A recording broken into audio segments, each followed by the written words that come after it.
존경하는 시청자 여러분, 안녕하십니까? 혁명21의 정책위 의장 지용범입니다.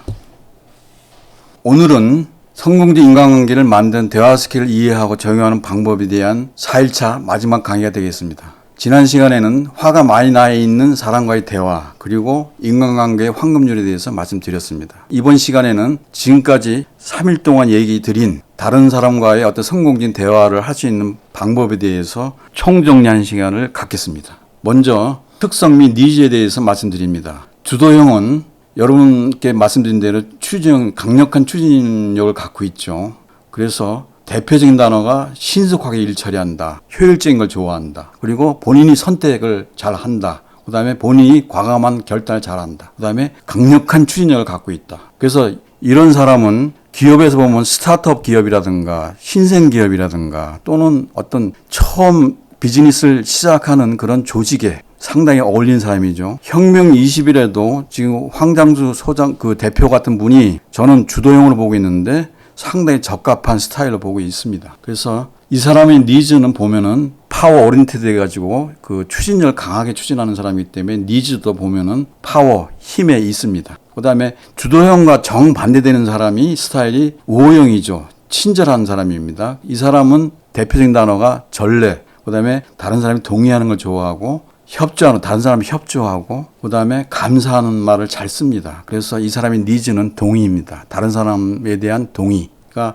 니즈가 되겠고요. 그 다음에 분석형. 이 사람은 굉장히 체계적이고 전문적인 사람이기 때문에 지식이 풍부하고요. 전문적인 걸 지향하고요. 그 다음에 정확하고, 그 다음에 데이터나 증빙자를 상당히 선호합니다. 그래서 이 사람의 니즈는 존경입니다. 마지막 표현형은 상당히 액티브하고 에너지가 넘쳐 흐른다고 말씀드렸죠. 그래서 이 사람은 최초에 하는 걸 좋아하고요. 처음 하는 걸 좋아합니다. 처음이란 단어를 좋아하고요. 그 다음에 다른 사람의 평판을 상당히 의식을 많이 하고 주목받고 각광받는 걸 좋아한다고 말씀드렸죠. 그 다음에 평판에 대해서 신경을 쓰고요. 그 다음에 독창적인 아이디어를 잘 냅니다. 그래서 이 사람의 니즈는 저명입니다. 자, 그러면은 네 가지에 대해서 여러분들 잘 이해를 하셨는지요? 그러면은 구체적인 사례를 간단하게 말씀드리겠습니다. 먼저 직장에서 상사가 부하 직원한테 어떻게 코칭하냐에 대한 그 네 가지 유형에 대해서 말씀드리고, 또 하나는 여러분들이 중요한 고객을 만났을 때 고객한테 어떻게 응대해야 되는 것인가에 대해서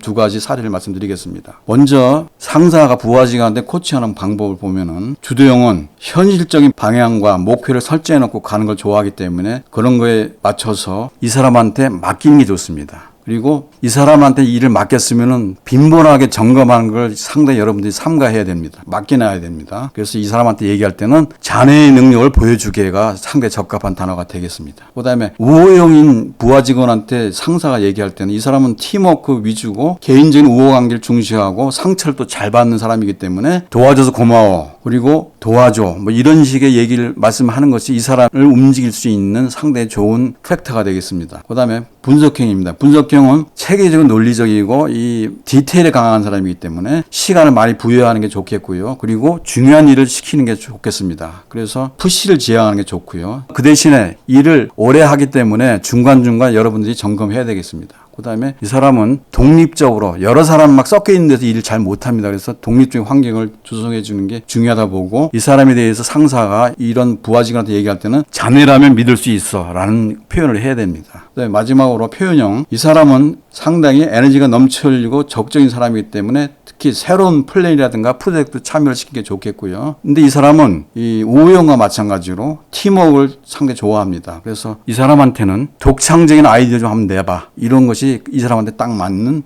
여러분들이 코칭하는 방법이 되겠습니다. 그 다음에 고객에 대해서 말씀드립니다. 여러분들이 주도형의 고객을 만났습니다. 여러분이 주도형이 아닌데, 물론 주도형일 수도 있겠죠. 그럼 어떻게 해야 되겠습니까? 이 사람은 결단 촉구, 이 사람한테는 결단을 촉구한다든지 둘러지 말고 다이렉트로 직접적으로 얘기하는 게 좋습니다. 그래서 이 사람한테 그 어떤 넥타이를 판다고 했을 때 보면은 성공한 사람 같은 분이 이런 넥타이를 잘 착용하십니다 라고 말씀드리면은 그냥 삽니다. 그걸 얘기 드릴 수 있고요. 그 다음에 그러다 보니까 니즈가 파워 지향적이기 때문에 고급 급승용차를 타는 경향이 많죠. 그 다음에 정반대가 되는 O형 고객을 만났을 때는 여러분들은 의사결정할 때 밀어붙이기식으로 하면 큰일 납니다. 바로 대화가 단절되고 해서 서두르지 않아야 되고요. 의사결정하실 때 간접적으로 요구해야 됩니다. 다른 사람들은 이렇게 얘기합니다. 이런 식으로 얘기하고 제 생각이 이렇습니다가 아니고요. 그래서 이 사람은 그 넥타이를 살 때 요즘 유행이 말입니다. 이런 스타일의 유행이 여러 사람들이 착용하는 넥타이다라고 하면 사죠. 그 다음에 자동차를 구매할 때도 많은 사람이 타는 소나타나 그랜저를 선호합니다.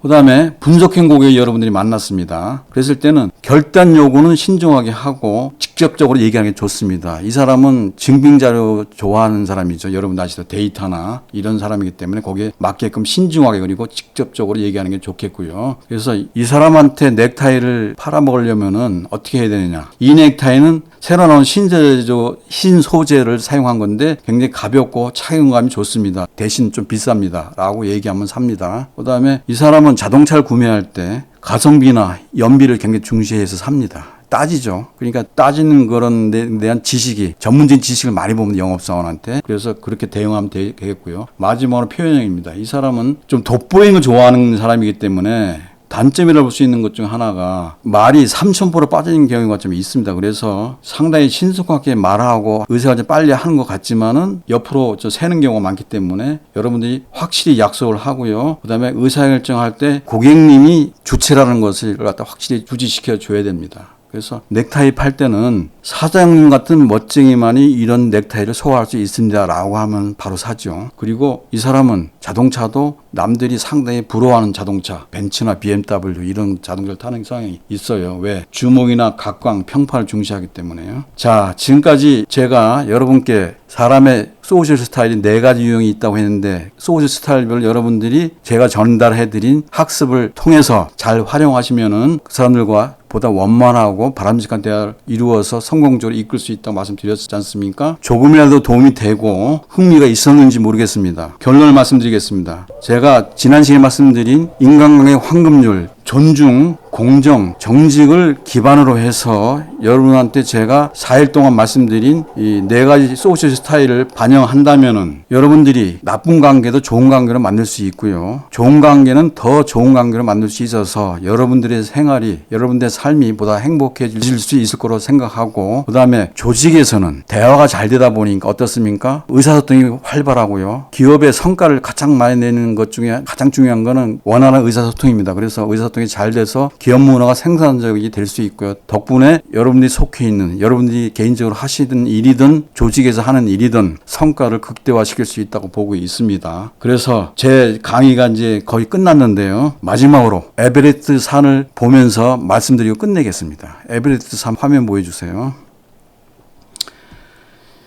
과거에는 에베레스트 산은 해발 8,848m입니다. 신들의 정원이라고 그랬죠. 그 말은 뭐냐면은 아무나 등정할 수 없는 거라 얘기 들 수 있는 것이고 그런 장소이고, 그래서 정말 산악인 중에서도 전문가 중에 전문가만 등정할 수 있어서 등정을 하면은 뭡니까? 매스컴이 떠들썩했죠. 그래서 겨우 1년에 2-3명만 등정에 성공했던 게 사실인데 어느 날 갑자기 최근에 어떻습니까? 수백 명이 등정에 성공합니다. 심지어는 몸이 불편하신 분도 등정에 성공을 합니다. 이유가 뭘까요? 옛날에는 2-3명만 성공할 때는 베이스 캠프가 3,000m에 있었습니다. 해발 3,000m 있었는데 지금은 7,000m가 돼가지고 4,000m가 높아졌습니다. 그래서 4,000m가 높아졌기 때문에 등정하는 사람 숫자가 많아진 겁니다. 우리 대화 스킬로 적용을 한다면은 여러분들이 4가지 다른 사람의 성향인 4가지 주도형, 분석형, 우호형, 그 다음에 표현형에 대한 4가지에 대한 학습을 여러분들이 하셨는데 그것을 머릿속에 담지 말고 입 바깥에 낼 수 있는 어떤 프랙티스나 연습이라든가 또는 강화를 한다고 리인포스먼트를 지난 시간에 얘기 드렸죠. 그것을 하신다면은 여러분도 보다 성공적인 이끌 수 있다는 말을 에베레스트 산 사례에 비추어서 말씀드렸습니다. 지금까지 부족한 강의나마 여러분께서 경청해 주셔서 대단히 감사합니다.